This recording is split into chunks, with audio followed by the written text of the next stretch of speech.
Aktres, gustong bumalik sa ABS-CBN matapos mabigong umangat ang pag-alis nito.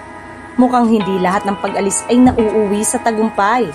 Yan ngayon ang pinagdaraanan ng isang aktres na minsan tinaguri ang paboritong anak ng isang sikat na kapamilya direktor. Ayon sa mga balita, gusto na raw nitong bumalik sa ABS-CBN matapos mabigo ang kanyang karera sa network na kanyang nilipatan. Noong umalis daw siya, confident pa raw ang aktres na mas magiging bongga ang kanyang karera.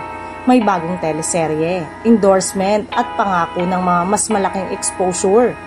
Pero ayon sa mga insider, hindi ito nangyari. Sa halip, naging mailap ang mga proyekto at tila unti-unting nawawala sa limelight ang kanyang pangalan.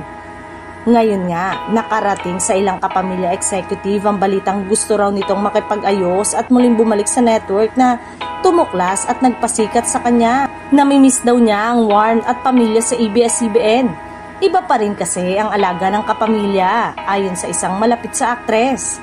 Ngunit, tanong ng marami, tatanggapin pa kaya siya ng network matapos ang nangyari noon o baka kailangan muna niyang patunayan na karapat-dapat pa rin siya sa second chance.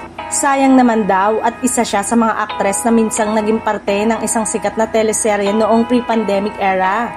At nakasama na rin ang isa sa mga biggest kapamilya leading man. Ngunit ngayon ay sa dami ng mahuhusay na artista ay baka nahirapan na itong makabalik sa kanyang dating era.